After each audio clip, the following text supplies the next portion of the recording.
बगीचे में यदि एक तरह का फूल लगा दीजिएगा तो उसकी खूबसूरती नहीं बढ़ेगी, लगेगा सरसों का खेत है। बागीचे की खूबसूरती तब होती है जब उसमें हर प्रकार के पेड़ लगे हो, हर तरह की फूल फुलवारी लगी हो। उसी तरह देश आगे तब बढ़ता है जब हर फील्ड के लोग वहां पे जुड़े हो। तो वैसे ही यहाँ पे भी हम गया जी में आज देख रहे हैं, सौभाग्य हमारा जो आप लोग यहाँ आए, और जो आज के युवा हैं जिनके हाथ में देश का कमांड कल को जाएगा, याद रखिएगा युवा ही चीजों को बदल सकते हैं और युवाओं की विचारधारा कभी मरती नहीं है। भगत सिंह को भले फांसी पे 4 साल पहले एजुकेशन पे भी ऐसे ही मजाक उड़ाते थे। आज से 6 महीना पहले लोग पूछते थे 25 रुपए में ईसीजी हो जाएगा, होने लगा है, जाके देख लीजिए पटना में होने लगा है।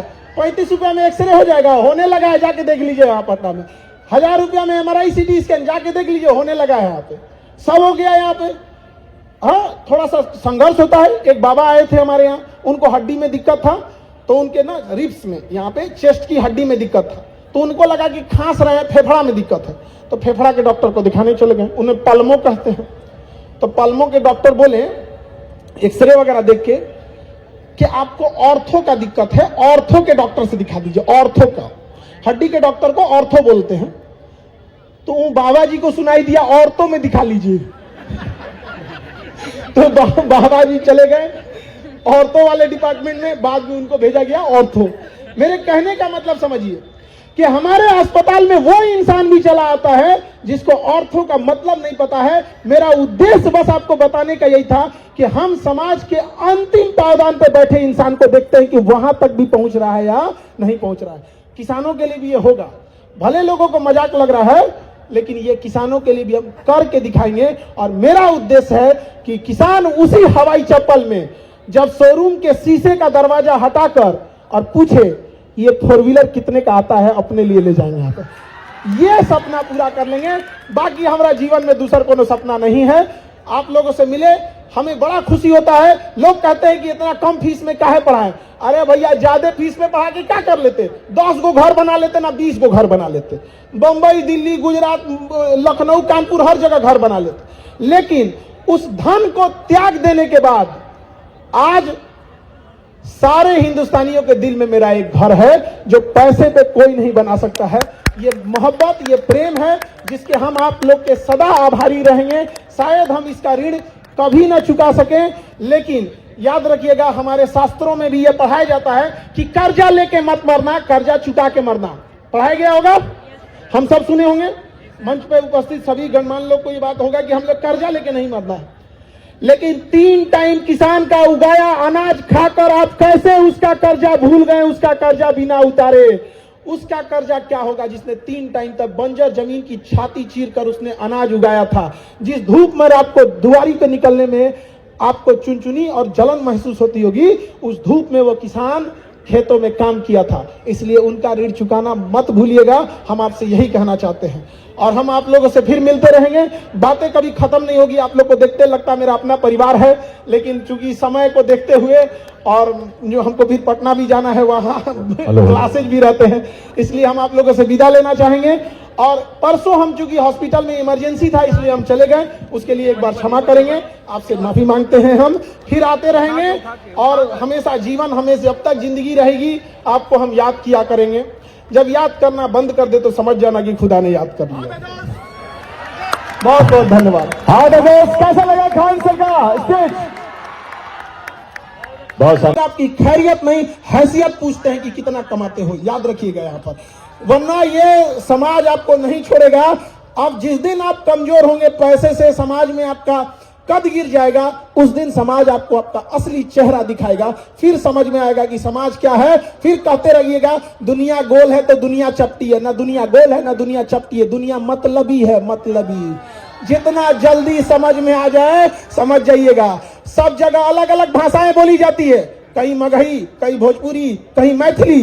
बताइए तो कई लोग कहते हैं मैथिली बड़ा मीठी भाषा है, हमनी के भोजपुरी बोले वाला ही जा, हमनी के तो भोजपुरी बुझाला, बचपन से हमनी के भोजपुरी बोल ली जा।